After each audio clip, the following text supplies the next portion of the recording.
जय हिंद दोस्तों। आज की इस वीडियो में हम लोग देखने वाले हैं क्लास 10th के रसायन शास्त्र यानी केमिस्ट्री के कंप्लीट सब्जेक्टिव क्वेश्चन को, जो कि 2 नंबर और 5 नंबर वाले रहने वाले हैं। दोस्तों इसमें हम लोग वैसे क्वेश्चन को देखेंगे जो कि आपके बोर्ड एग्जाम में बहुत बार पूछे जा चुके हैं और अभी 2026 में पूछे जाने की काफ़ी ज़्यादा संभावना है। तो आप लोग इस वीडियो को ध्यान से और अंत तक जरूर देखिएगा। इससे पहले दोस्तों हम सोशल साइंस का प्रत्येक चैप्टर जैसे कि हिस्ट्री, ज्योग्राफी, सिविक्स, इकोनॉमिक्स, इन सभी का हम ऑलरेडी वीडियो अपलोड कर दिए हैं। तो चलिए दोस्तों हम लोग क्वेश्चन की शुरुआत करते हैं। क्वेश्चन नंबर फर्स्ट हमारा कह रहा है कि तांबा का टैंक बनाया जाता है जबकि लोहा का टैंक नहीं बनाया जाता है, ऐसा क्यों? तो दोस्तों इसका आंसर हो जाएगा लोहा जल के साथ अभिक्रिया कर लेता है जबकि तांबा जल के किसी भी अवस्था के साथ अभिक्रिया नहीं करता है। यही कारण है कि तांबा का टैंक बनाया जाता है जबकि लोहा का टैंक नहीं बनाया जाता है। हमें उम्मीद है कि आपको समझ में आ चुका होगा। लोहा का टैंक इसलिए नहीं बनाया जाता है क्योंकि यह जल के साथ अभिक्रिया कर लेता है। तो जल के साथ अभिक्रिया करेगा तो लोहा में जंग लग जाएगा और वह जल्दी खराब हो जाएगा। इसलिए जो है कि लोहा का टैंक न बनाकर तांबा का टैंक बनाया जाता है। तो हमें उम्मीद है दोस्तों यह क्वेश्चन आपको काफ़ी ज़्यादा बढ़िया से समझ में आ गया होगा और यदि आपके बोर्ड एग्जाम में यह पूछेगा तो आप लोग उसे आसानी से लिख पाएंगे। दोस्तों यदि आप इन सभी क्वेश्चंस का PDF प्राप्त करना चाहते हैं तो नीचे व्हाट्सअप चैनल और टेलीग्राम चैनल का लिंक दिया गया है, आप लोग वहाँ से ज़रूर ज्वाइन कर लीजिएगा। दोस्तों वीडियो को अपने दोस्तों में भी शेयर जरूर कर दीजिएगा और यदि आप इस चैनल पर नए हैं तो इसको सब्सक्राइब जरूर कर लीजिएगा। बोर्ड एग्जाम तक सभी महत्वपूर्ण क्वेश्चन आपको यहाँ पे प्रोवाइड किया जाता है। तो नेक्स्ट क्वेश्चन है हमारा, रासायनिक अभिक्रिया क्या है? तो इसका आंसर हो जाएगा जब कोई पदार्थ अकेले या किसी अन्य पदार्थ के साथ मिलकर एक या एक से अधिक नए गुण वाले पदार्थों का निर्माण करते हैं तो इस अभिक्रिया को ही हम रासायनिक अभिक्रिया कहते हैं। यानी कोई भी पदार्थ होगा जब वह अकेले या फिर 2 पदार्थों के या फिर 2 से अधिक पदार्थों के साथ मिलकर भिन्न गुण वाले एक या फिर एक से अधिक नए पदार्थों का निर्माण करेगा तो इस प्रक्रिया को हम लोग क्या कहेंगे? तो इस प्रक्रिया को हम लोग रासायनिक अभिक्रिया के नाम से जानेंगे। तो हमें उम्मीद है कि आपको समझ में आ चुका होगा। आप इस परिभाषा को और इस उदाहरण को लिख दीजिएगा तो आपके बोर्ड एग्जाम में आपको 2 नंबर वाले होंगे तो 2 नंबर आपका मिल जाएगा मार्क्स, और 5 नंबर वाला क्वेश्चन होगा तो 5 नंबर मिल जाएगा। अगला क्वेश्चन है अभिकारक, जिसको हम लोग रिएक्टेंट भी कहते हैं। तो अभिकारक की परिभाषा है रासायनिक अभिक्रिया में भाग लेने वाले पदार्थों को अभिकारक कहा जाता है। तो कौन से पदार्थ हैं? तो रासायनिक अभिक्रिया में तीर के पहले जो भी पदार्थ रहते हैं उन्हें हम लोग क्या कहते हैं? तो अभिकारक के नाम से जानते हैं। ये जो कि रासायनिक अभिक्रिया में भाग लेते हैं उन्हें हम लोग क्या कहते हैं? अभिकारक कहते हैं। और दूसरा है प्रतिफल या फिर इसे उत्पाद या प्रोडक्ट के नाम से जाना जाता है। तो रासायनिक अभिक्रिया होने के बाद बनने वाले पदार्थ को प्रतिफल कहते हैं। यानी जो भी रासायनिक अभिक्रियाएं होती हैं उसमें जो भी लास्ट में पदार्थ बनता है यानी तीर के बाद, उन सभी पदार्थों को हम लोग प्रतिफल, उत्पाद या फिर प्रोडक्ट के नाम से जानते हैं। तो हमें उम्मीद है कि आपको समझ में आ चुका होगा। आइए अब हम नेक्स्ट क्वेश्चन की ओर बढ़ते हैं। नेक्स्ट क्वेश्चन है हमारा, किसी भी रासायनिक समीकरण को संतुलित करना क्यों आवश्यक है? तो इसका आंसर हो जाएगा द्रव्यमान संरक्षण के सिद्धांत का पालन कराने के लिए रासायनिक समीकरण को संतुलित करना आवश्यक होता है, क्योंकि इस सिद्धांत के अनुसार रासायनिक अभिक्रिया के बाद द्रव्यमान का न ही निर्माण होता है और न ही विनाश होता है। यह क्या हो जाएगा परिभाषा आपका? रासायनिक अभिक्रिया को संतुलित करना क्यों आवश्यक है, तो आपको इतना लिख देना है। अगला क्वेश्चन है कि द्रव्यमान संरक्षण का सिद्धांत क्या है? तो इसका आंसर हो जाएगा इस सिद्धांत के अनुसार रासायनिक अभिक्रिया के बाद द्रव्यमान का न तो निर्माण होता है और न ही विनाश होता है। यह द्रव्यमान संरक्षण का सिद्धांत है। नेक्स्ट क्वेश्चन कह रहा है कि संयोजन अभिक्रिया से आप क्या समझते हैं? इसके 4 उदाहरण दें। तो जब 2 अभिकारक साथ मिलकर एक उत्पाद बनाते हैं तो उसे हम लोग संयोजन अभिक्रिया के नाम से जानते हैं। यानी 2 अलग अलग अभिकारक जब आपस में मिलते हैं और एक नए पदार्थ का निर्माण करते हैं तो उसे हम लोग क्या कहते हैं? संयोजन अभिक्रिया के नाम से जानते हैं। तो इसमें हमको 4 उदाहरण देना है। तो पहला उदाहरण हो जाएगा CaO + CO2, यह मिलकर बनाएगा CaCO3, जिसे हम लोग कैल्शियम कार्बोनेट के नाम से जानते हैं। दूसरा उदाहरण है Fe+O2 यानी Fe2CO3, यह दोनों मिलकर बनाएगा। यहाँ पे CO2 होगा, Fe+CO2 तो अभिक्रिया करके बनाएगा Fe2CO3। तीसरा एग्जाम्पल है C+O2, यह मिलकर क्या बनाएंगे, CO2 बनाएंगे। और दोस्तों यहाँ पे हमारा चौथा उदाहरण जो है यह कह रहा है कि CaO+H2O, तो CaO+H2O जब अभिक्रिया करेगा तो बनाएगा Ca×OH का होल ट्वाइस, जिसे हम लोग बुझा हुआ चूना के नाम से भी जानते हैं। तो हमें उम्मीद है कि आपको संयोजन अभिक्रिया क्या है और इसके उदाहरण आसानी से समझ में आ गए होंगे। आइए दोस्तों अब हम लोग नेक्स्ट क्वेश्चन को देखते हैं। नेक्स्ट हमारा क्वेश्चन कह रहा है कि वियोजन अभिक्रिया क्या है, 2 उदाहरण दें। तो दोस्तों वियोजन अभिक्रिया संयोजन अभिक्रिया के विपरीत होता है। जब एक पदार्थ टूटकर 2 या 2 से अधिक नए पदार्थों का निर्माण करते हैं तब उसे वियोजन अभिक्रिया कहते हैं। संयोजन अभिक्रिया में क्या होता है दोस्तों, जैसे मान लीजिए A और B 2 पदार्थ हैं और यह जब जुड़ेंगे तो AB का निर्माण करेंगे, ठीक है। तो यह हमारा संयोजन अभिक्रिया हो जाएगा, यानी इसमें 2 अलग अलग पदार्थ जुड़कर एक नया पदार्थ का निर्माण कर दिए। लेकिन वियोजन अभिक्रिया जो है जस्ट इसके विपरीत होता है। इसमें AB जो पदार्थ बने थे वह टूटकर 2 अलग अलग पदार्थों में बट जाएंगे, तो इसे हम लोग क्या कहेंगे, तो वियोजन अभिक्रिया के नाम से इसे जानेंगे।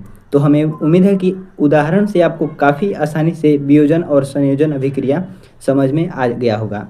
यहाँ पे 2 उदाहरण कह रहा है, तो पहला उदाहरण हो जाएगा CaCO3, यह टूटकर CaO+CO2 बनाएगा। दूसरा है Fe2O3, यह टूटकर Fe+O2 बनाएगा। तो दोस्तों यदि आप इन उदाहरण को चाहिएगा, एक ही उदाहरण से दोनों अभिक्रिया को आसानी से लिख सकते हैं। जैसे मान लीजिए CaCO3 है और यह जो टूटेगा तो CaO+CO2 में टूटेगा, ठीक है। तो इसी को आप विपरीत लिख दीजिएगा, CaO+CO2 अभिक्रिया करके बनाएगा CaCO3। यदि आप इस प्रकार से लिख देते हैं इस अभिक्रिया को, तो यह किसका उदाहरण हो जाएगा, तो यह हो जाएगा आपका संयोजन अभिक्रिया का उदाहरण। और आप इसे ऐसे लिखेंगे तो यह वियोजन अभिक्रिया का उदाहरण हो जाएगा। तो हमें उम्मीद है कि आपको समझ में आ चुका होगा। चलिए नेक्स्ट क्वेश्चन को देखते हैं। नेक्स्ट क्वेश्चन है ऊष्माशोषी अभिक्रिया क्या है, एक उदाहरण दें। तो दोस्तों वैसी रासायनिक अभिक्रिया जिसमें अभिक्रिया के फलस्वरूप ऊष्मा का अवशोषण होता है उसे ऊष्माशोषी अभिक्रिया कहते हैं, ठीक है। इसका एग्जाम्पल हो जाएगा N2+O2 अब प्लस ऊष्मा, और यह मतलब क्या बनेगा, तो पदार्थ जो बनेगा 2NO बनेगा, ठीक है। तो आप ऊष्माशोषी अभिक्रिया को समझने के लिए मतलब जो भी अभिक्रिया आपको दिया रहेगा उसमें आप देखिएगा कि उसमें ऊष्मा की यदि आवश्यकता पड़ती है, यानी उस अभिक्रिया को कराने में यदि ऊष्मा की आवश्यकता पड़ती है तो उसे हम लोग ऊष्माशोषी अभिक्रिया के नाम से जानते हैं।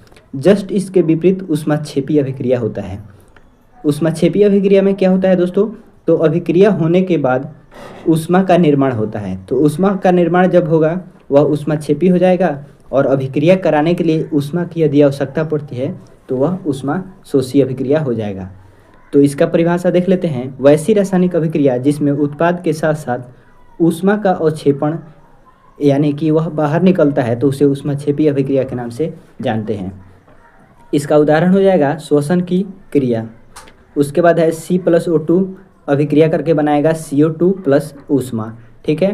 तो जो भी मतलब आपको अभिक्रिया दिखेगा उसमें यदि ऊष्मा निकल रहा है तो समझ जाइएगा कि वह ऊष्माक्षेपी अभिक्रिया है, और जो भी अभिक्रिया दिखेगा उसमें यदि उस अभिक्रिया को कराने में ऊष्मा लग रही है तो उसे हम लोग क्या कहेंगे, तो ऊष्माशोषी अभिक्रिया कहेंगे।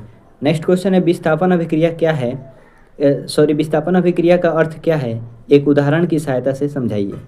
तो जब कोई तत्व दूसरे तत्व को उसके यौगिक के विलयन से विस्थापित कर उसका स्थान स्वयं ले लेता है तब उसे विस्थापन अभिक्रिया कहते हैं।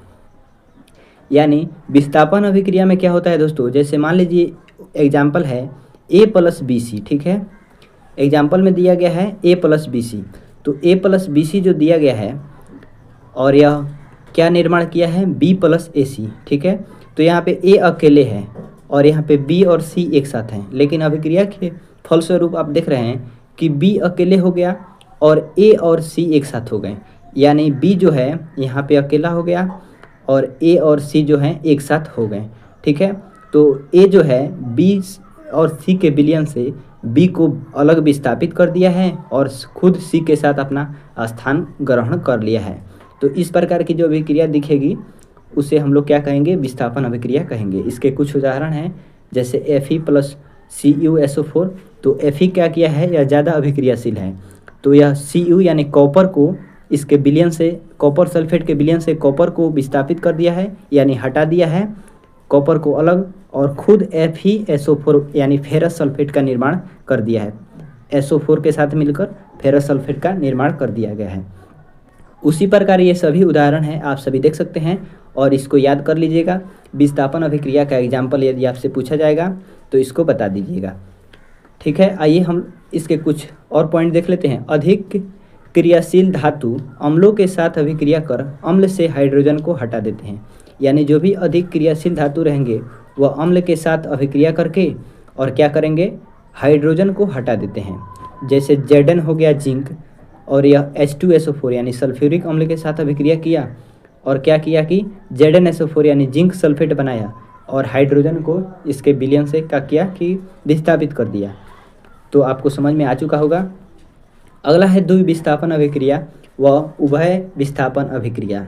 तो इसका आंसर हो जाएगा जब दो यौगिक अपने आयनों की अदला बदली करते हैं एवं यौगिकों का निर्माण करते हैं, तो इस अभिक्रिया को हम लोग द्विविस्थापन अभिक्रिया या उभय विस्थापन अभिक्रिया के नाम से जानते हैं। एग्जाम्पल देख लेते हैं दोस्तों। एग्जाम्पल है AB और CD। यह क्या किए हैं, AB जो है A यहाँ पे अलग हो गया है और B यहाँ पे हो गया है। ठीक है, C जो है इसके साथ चला गया है और D यहाँ पे चला गया है A के साथ। यानी द्विविस्थापन अभिक्रिया में क्या होता है, एक को एक विस्थापित कर देता है। जैसे A है तो A आ गया है D के साथ, यानी A यहाँ इसके साथ मिल गया है और B जो है C के साथ मिल गया है और अलग अलग बॉन्ड में बट गए हैं। तो इस प्रकार की अभिक्रिया को हम लोग द्विविस्थापन अभिक्रिया के नाम से जानते हैं। ठीक है, तो अगला एग्जाम्पल है हमारा कि BaCl2 प्लस Na2SO4 अभिक्रिया करके बनाएगा BaSO4 प्लस 2NaCl। तो दोस्तों यह भी जो है द्विविस्थापन अभिक्रिया का ही उदाहरण है। इसमें आप सभी देख सकते हैं Ba यानी बेरियम जो है क्या किया है, सल्फेट के साथ अभिक्रिया करके बेरियम सल्फेट बना दिया है, और Na2 जो है Cl2 के साथ अभिक्रिया करके क्या बना दिया है, 2NaCl यानी सोडियम क्लोराइड का निर्माण कर दिया है। तो हमें उम्मीद है कि आपको काफ़ी आसानी से समझ में आ गया होगा। आइए दोस्तों अब हम लोग नेक्स्ट क्वेश्चन की ओर बढ़ते हैं। दोस्तों यदि आपको वीडियो पसंद आ रहा है तो वीडियो को लाइक करके और अपने दोस्तों में भी शेयर जरूर कर दीजिएगा। नेक्स्ट क्वेश्चन कह रहा है कि क्षारक और क्षार में क्या अंतर है। तो क्षारक और क्षार में निम्नलिखित अंतर है। क्षारक जो हैं सभी क्षारक जल में विलय नहीं होते और क्षार जो हैं सभी क्षार जल में विलय होते हैं। यानी क्षारक जो है जल में विलय नहीं होते और क्षार जो है जल में विलय होते हैं। अगला क्षारक का अगला क्षारक का क्या है कि अंतर है, सभी क्षारक क्षार नहीं होते लेकिन सभी क्षार जो हैं क्षारक होते हैं। तो हमें उम्मीद है कि आपको। तो दोस्तों आइए अब हम लोग नेक्स्ट क्वेश्चन की ओर बढ़ते हैं। नेक्स्ट हमारा क्वेश्चन कह रहा है दोस्तों कि अम्ल और क्षारक में क्या अंतर है।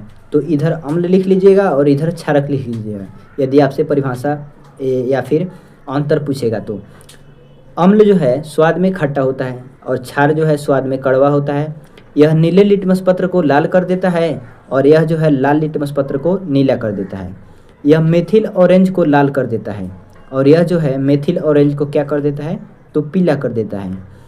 यह जो है जल में घुलकर H+ आयन देता है, जबकि क्षार जो है जल में घुलकर OH- आयन देता है। अगला डिफरेंस है दोस्तों कि अम्ल जो है जल में घुलकर H+ आयन और क्षार जो है OH- आयन देता है। इसको हम लोग देख लिए हैं। अगला कह रहा है कि यह क्षारक को उदासीन कर देता है और क्षार जो है यह अम्ल को उदासीन कर देता है। अम्ल का pH मान 7 से कम होता है जबकि क्षारक का pH मान 7 से अधिक होता है। अम्ल हल्दी के पीले रंग में कोई बदलाव नहीं लाता, जबकि क्षार जो है हल्दी के पीले रंग को लाल भूरे रंग में बदल देता है। तो इसी इसी अंतर को आप लोग लिख दीजिएगा। यानी यदि 2 मार्क्स में पूछेगा तो आप क्या कीजिएगा कि इसमें से 3 से 4 यदि आप मतलब डिफरेंस को लिख देते हैं तो आपको 2 नंबर मिल जाएगा। और यदि 5 नंबर में पूछा जाता है तो आप इन सभी डिफरेंस को लिख दीजिएगा, तो आपको आसानी से 5 नंबर मिल जाएगा। इसमें कुछ भी कटने वाला नहीं है।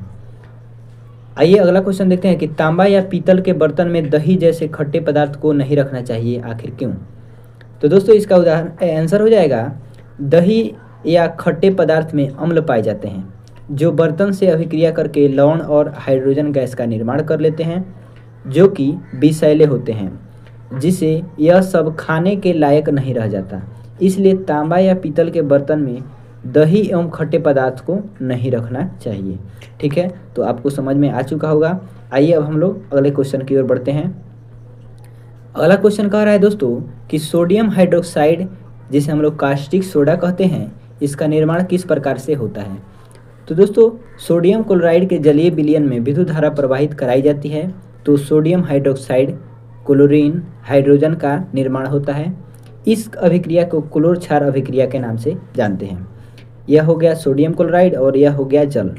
तो जब दोनों अभिक्रिया करेंगे तो क्या बनेगा? सोडियम हाइड्रोक्साइड क्षार बनेगा, क्लोरीन गैस और हाइड्रोजन गैस बाहर निकल जाएंगे। तो इसे हम लोग क्या कहेंगे? क्लोर क्षार अभिक्रिया। यानी इधर क्लोरीन है और इधर यहाँ पे आपका क्लोरीन है और इधर क्षार का निर्माण हो रहा है, तो इस अभिक्रिया को हम लोग क्या कहेंगे? क्लोर क्षार अभिक्रिया कहेंगे। इस विधि को क्लोर एल्कली विधि भी कहते हैं। इस अभिक्रिया में एनोड पर क्लोरीन गैस जाकर जमा होता है तथा कैथोड पर सोडियम हाइड्रोक्साइड और हाइड्रोजन गैस जाकर जमा होता है। तो आपको समझ में आ चुका होगा। आइए अब हम लोग नेक्स्ट क्वेश्चन की ओर बढ़ते हैं। नेक्स्ट क्वेश्चन कह रहा है कि क्लोरीन गैस के उपयोगों को लिखें। तो इसका आंसर हो जाएगा, जल में उपस्थित रोगाणुओं को मारने में, दूसरा विरंजक चूर्ण के निर्माण में, और तीसरा कपड़ों और कागज का विरंजित करने में। तो दोस्तों यह जो है इसका आंसर हो जाएगा। तो दोस्तों हमें उम्मीद है कि आपको यह समझ में आ चुका होगा। क्लोरीन गैस के उपयोग को लिखें। तो यहाँ पे डायरेक्ट हम पॉइंट दे दिए हैं, लेकिन आप एग्जाम में क्या कीजिएगा कि लिख दीजिएगा क्लोरीन गैस के उपयोगों को लिखें। जैसे आपका क्वेश्चन हो गया तो आप लोग आंसर में लिखिएगा क्लोरीन गैस के निम्नलिखित उपयोग हैं, और उसके बाद इन तीनों पॉइंट को आप लोग लिख दीजिएगा। तो आपको आसानी से बोर्ड एग्जाम में 2 मार्क्स मिल जाएगा, उसमें से कुछ भी कटेगा नहीं। नेक्स्ट क्वेश्चन है हाइड्रोजन के उपयोग को लिखें। तो वैसे ही आप लोग क्या कीजिएगा, लिख दीजिएगा हाइड्रोजन के निम्नलिखित उपयोग हैं। पहला, रॉकेट ईंधन के रूप में। दूसरा, HCl के निर्माण में यानी हाइड्रोक्लोरिक अम्ल के निर्माण में। तीसरा, अमोनिया के निर्माण में। अमोनिया का सूत्र क्या होता है दोस्तों? तो NH3 होता है, आप सभी जानते हैं। चलिए अगला है हाइड्रोजनीकरण के द्वारा वनस्पति घी बनाने में। इसमें भी आपका हाइड्रोजन का उपयोग किया जाता है। आइए दोस्तों अब हम लोग अगला क्वेश्चन देखते हैं। दोस्तों ये सभी क्वेश्चन काफ़ी ज़्यादा इंपॉर्टेंट और VVI क्वेश्चन है। आप सभी देख सकते हैं कि आपके बोर्ड एग्जाम में कितना बार पूछा जा चुका है यह क्वेश्चन है। आप लोग जब क्वेश्चन बैंक देखिएगा तो उसमें देखिएगा। तो क्वेश्चन कह रहा है कि ब्लीचिंग पाउडर, जिसे हम लोग विरंजक चूर्ण के नाम से भी जानते हैं, यह क्या है? तो दोस्तों इसका रासायनिक नाम कैल्शियम ऑक्सीक्लोराइड है, जिसका सूत्र CaOCl2 या फिर Ca*OCl का होल Cl होता है। यह कैल्शियम ऑक्सीजन एवं क्लोरीन से बना यौगिक होता है। इसे चूने का क्लोराइड भी कहा जाता है। ठीक है, तो निर्माण की विधि है, जब बुझे हुए चूने पर 40 डिग्री तापमान पर क्लोरीन गैस प्रवाहित करते हैं तो विरंजक चूर्ण का निर्माण होता है। ठीक है, इसका सूत्र जो हो जाएगा यानी कि अभिक्रिया Ca*H का होल ट्वाइस प्लस Cl अभिक्रिया करके बनाएगा CaOCl2 प्लस H2O। यानी यहाँ पे बुझा हुआ चूना जो है क्लोरीन गैस के साथ जब अभिक्रिया करेगा तो कैल्शियम ऑक्सीक्लोराइड यानी विरंजक चूर्ण का निर्माण करेगा और साथ में जल भी बनाएगा। आइए अब हम लोग अगले क्वेश्चन की ओर बढ़ते हैं। अगला क्वेश्चन है कि बेकिंग सोडा या खाने का सोडा क्या है? तो इसका आंसर हो जाएगा, इसका रासायनिक नाम सोडियम बाइकार्बोनेट या सोडियम हाइड्रोजन कार्बोनेट है। इसका रासायनिक सूत्र NaHCO3 होता है। इसे मीठा सोडा या खाने वाला सोडा या पाक सोडा भी कहते हैं। इसे सोडा विधि या साल्वे प्रक्रम द्वारा क्या है कि बनाया जाता है। आइए अब हम लोग खाने के सोडा के बनाने की विधि को समझ लेते हैं। तो बनाने की विधि है, अमोनिया गैस से संतृप्त सोडियम क्लोराइड के विलयन पर CO2 प्रवाहित करते हैं तो खाने वाला सोडा बनता है। तो अभिक्रिया क्या हो जाएगा, NaCl plus NH3 plus H2O plus CO2 अभिक्रिया करके बनाएगा NH4Cl प्लस NaHCO3। NH4Cl को हम लोग अमोनियम क्लोराइड के नाम से जानते हैं और NaHCO3 को तो आप सभी जानते हैं कि सोडियम बाइकार्बोनेट कहते हैं। इसके गुण को देख लेते हैं दोस्तों। इसका गुण है, यह जल में कम घुलनशील होता है, यह क्षारीय होता है। तीसरा है, यह भोजन को शीघ्र पकाने के लिए उपयोग में लाया जाता है, खाने का सोडा। आइए अब हम इसके उपयोग को देखते हैं। उपयोग है, इसका उपयोग केक, डबल रोटी, पुआ पकवान बनाने में किया जाता है। सोडियम बाइकार्बोनेट का उपयोग शरीर की अम्लता को दूर करने में भी किया जाता है। सोडियम बाइकार्बोनेट का उपयोग अग्निशामक यंत्र में भी किया जाता है। ठीक है, तो हमें उम्मीद है कि आपको समझ में आ चुका होगा। तो दोस्तों हम लोग नेक्स्ट की वीडियो में इसके पार्ट 2 को देखेंगे। पार्ट 1 में हम लोगों ने कुछ क्वेश्चंस को देख लिया है, पार्ट 2 में हम लोग इसके बाद के सभी महत्वपूर्ण क्वेश्चन को देखेंगे। हम इसलिए इसको ज़्यादा लंबा नहीं कर रहे हैं कि वीडियो काफ़ी ज़्यादा लंबा हो जाएगा तो आपको समझने और देखने में भी परेशानी होगा, इसलिए पार्ट 2 को आप लोग ज़रूर देखिएगा। पार्ट 2 वीडियो इस वीडियो को अपलोड होने के जस्ट एक दिन बाद हम अपलोड कर देंगे, तो उसको भी आप लोग ज़रूर देखिएगा। तो दोस्तों वीडियो कैसा लगा कमेंट करके ज़रूर बताइएगा और ऐसे महत्वपूर्ण वीडियो के लिए आप इस चैनल को सब्सक्राइब करके ज़रूर रखिएगा। वीडियो को अपने दोस्तों में भी शेयर ज़रूर कर दीजिएगा। तो चलिए मिलते हैं नेक्स्ट वीडियो में।